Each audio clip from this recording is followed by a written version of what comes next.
नमस्कार दोस्तों, जय हिंद जय भारत। मैं हूँ CL Saini, CDRK Saini BEd classes में आप सभी का हार्दिक स्वागत है, अभिनंदन है। दोस्तों, आप द्वारा हमारे चैनल के इस हेल्पलाइन नंबर पर आपके पाठ्यक्रम से रिलेटेड जो भी टॉपिक हमें सेंड किए जाते हैं उन्हें हम ऑनलाइन समझाने का प्रयास करते हैं। दोस्तों, आज की लाइव क्लास के अंतर्गत हम आपको लघु समूहों में शिक्षण अधिगम प्रक्रिया के उद्देश्यों के बारे में आपसे चर्चा करेंगे। दोस्तों, आप सभी जानते हैं बच्चों को पढ़ाने के लिए विभिन्न प्रकार के तरीके उपयोग में लाए जाते हैं, विभिन्न प्रकार की शिक्षण विधियां प्रयोग में लाई जाती है और एक ही उद्देश्य होता है शिक्षण की सफलता।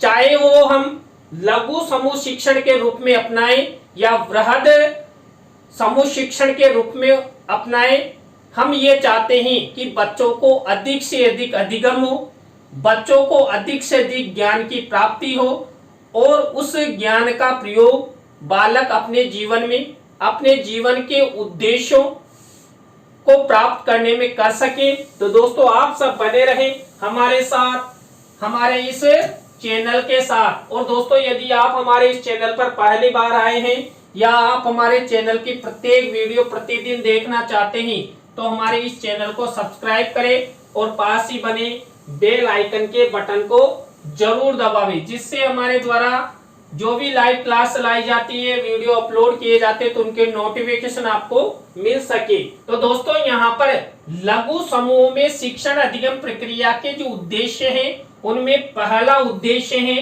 लघु समूह शिक्षण अधिगम का प्रमुख उद्देश्य प्रशिक्षुओं को इसकी उपयोगिता एवं महत्व से परिचित कराना है, जिससे इसका प्रयोग छात्र प्रशिक्षु अपने भावी जीवन में कक्षा शिक्षण में कर सके। दोस्तों, जब लघु समूह के रूप में छात्र छात्राओं को शिक्षण करवाया जाए तो वहां पर जो प्रशिक्षु होते हैं यानी कि शिक्षक होते हैं, उनको लघु समूह की जो अधिक शिक्षण अधिगम प्रक्रिया है इसके संपादन का ज्ञान प्रदान किया जाता है।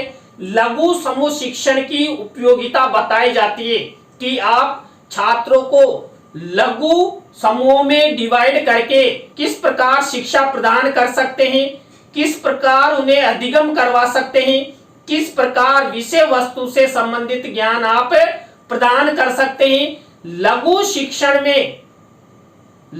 शिक्षण अधिगम प्रक्रिया में आप उस दौरान किस तरह के दृश्य श्रव्य साधनों का प्रयोग करेंगे, कौन कौन सी तकनीकी का प्रयोग करते हुए आप छात्रों को अधिक से अधिक अधिगम करवाने का प्रयास करेंगे।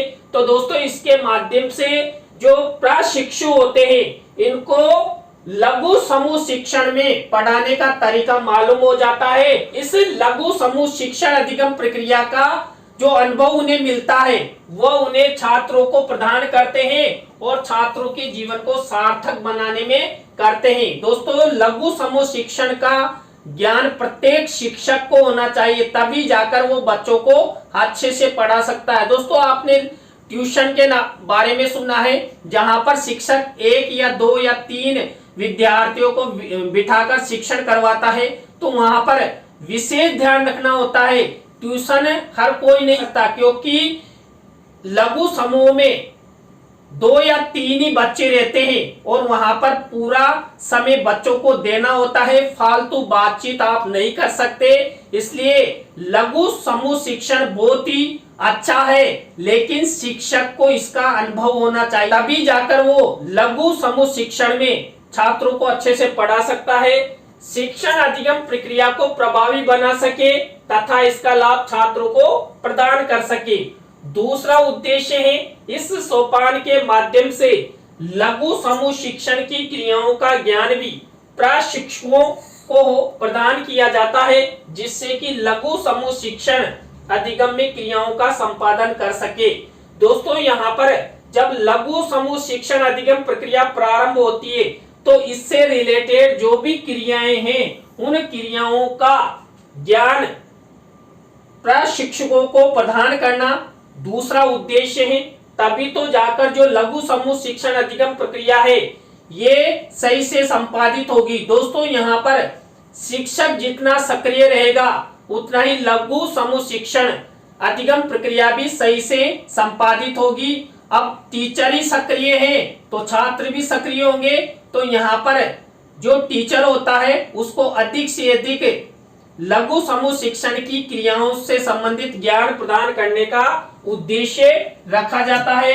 इसके बाद दोस्तों इसी तरह दोस्तों लघु समूहों में शिक्षण अधिगम प्रक्रिया का थर्ड उद्देश्य है इस सोपान के माध्यम से प्रशिक्षुओं में अधिगम स्थितियों का निर्माण किए जाने की योग्यता विकसित की जाती है। दोस्तों यहाँ पर जो थर्ड उद्देश्य होता है इसमें यह कामना की जाती है कि जो लघु समूह शिक्षण करवाएगा उस टीचर में अधिगम स्थितियां निर्माण करने का कौशल होना चाहिए। यदि वो अच्छी अधिगम स्थितियां निर्मित कर लेता है तो छात्र छात्राओं को भी अच्छा शिक्षण मिलेगा। इसलिए आवश्यक है कि यहाँ पर लघु समूह में जब शिक्षण अधिगम प्रक्रिया संपादित की जावे तो पहले शिक्षक को अधिगम स्थितियों के निर्माण से संबंधित तरीके बताना चाहिए, शिक्षण विधियां बतानी चाहिए, तभी जाकर उसमें जब योग्यता विकसित हो जाएगी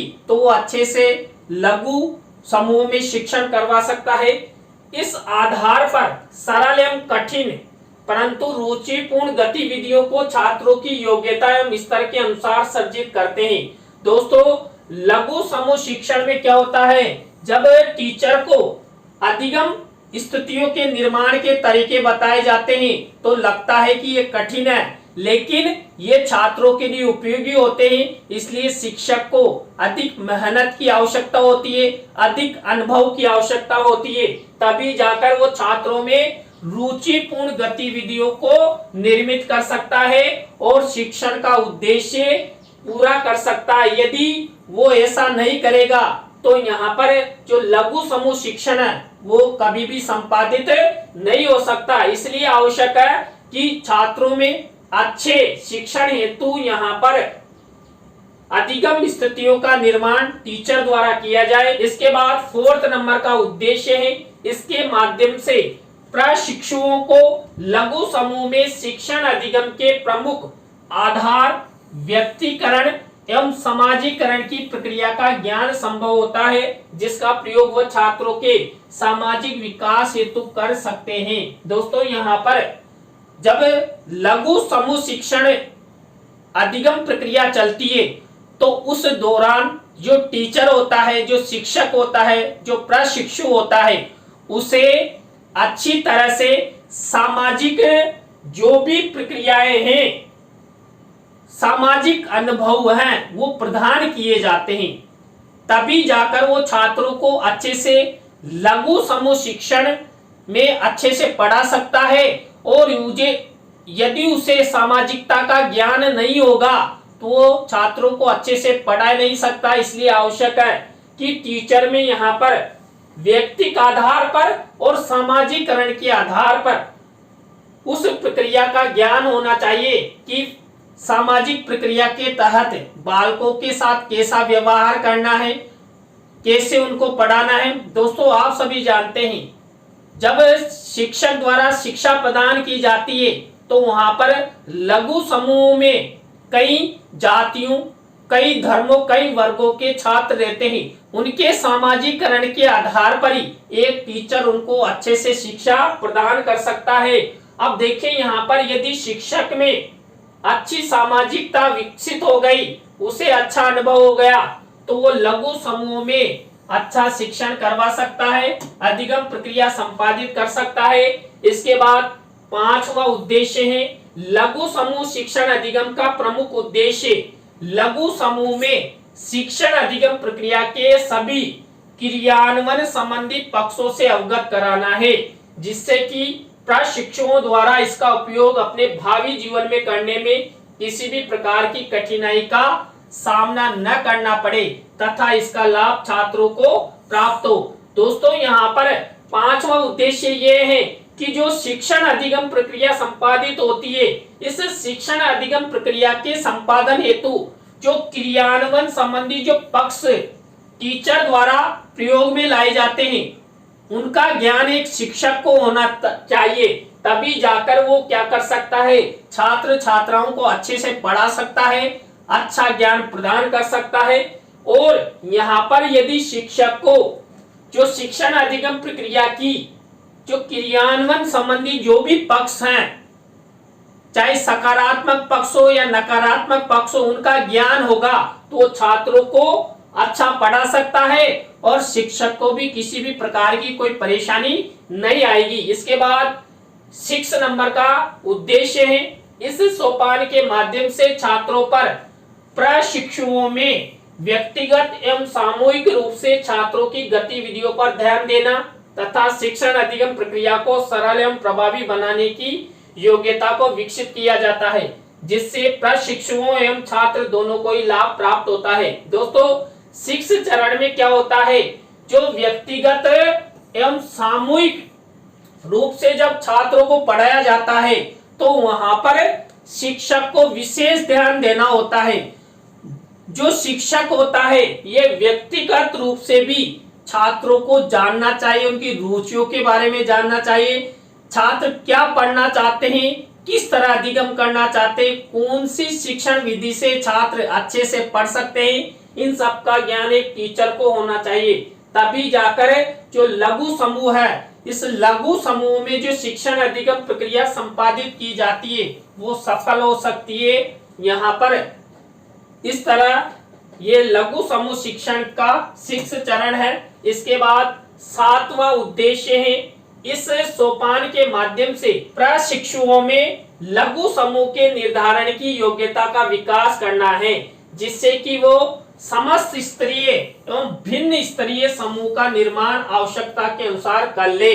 दोस्तों आप सब जानते हैं, मैंने शुरू में ही बता दिया, जब लघु समूह में शिक्षण अधिगम प्रक्रिया संपादित की जाती है तो छात्रों को छोटे छोटे समूह में डिवाइड कर लिया जाता है और छोटे छोटे समूह में डिवाइड करते हुए यहाँ पर शिक्षण अधिगम प्रक्रिया संपादित की जाती है। अब यहाँ पर जो शिक्षक होता है, ये शिक्षक उसके अनुसार या उसकी आवश्यकता के अनुसार समस्त स्तरीय एवं भिन्न स्तरीय समूह का निर्माण करके वो उन्हें पढ़ा सकता है, आगे बढ़ा सकता है और अच्छा लघु समूह शिक्षण करवा सकता है। दोस्तों आपके पाठ्यक्रम में लघु समूह शिक्षण, वृहद समूह शिक्षण ये अति महत्वपूर्ण टॉपिक है। तो ये आज की लाइव क्लास में हमने जो लघु समूह में शिक्षण अधिगम प्रक्रिया है इसके उद्देश्यों के बारे में आपसे चर्चा की। दोस्तों आज की लाइव क्लास आपको कैसी लगी कमेंट्स में हमें जरूर बताएं। अच्छी लगी हो तो लाइक करें, कमेंट्स करें और अपने अपने दोस्तों को शेयर जरूर करें। और दोस्तों आप भी चाहते हैं कि सैनी सर द्वारा आपके पाठ्यक्रम से रिलेटेड जो भी टॉपिक है उन्हें ऑनलाइन समझाया जाए तो आप हमारे इस हेल्पलाइन नंबर पर हमसे संपर्क कर सकते हैं और आपके पाठ्यक्रम से रिलेटेड टॉपिकों को ऑनलाइन समझ सकते हैं। तो दोस्तों आज की लाइव क्लास में बस इतना ही। न्यू लाइव क्लास के साथ हम आपसे फिर मिलेंगे CDRK सैनी बीएड क्लासेज में CL सैनी के साथ। जय हिंद, जय भारत, राम राम।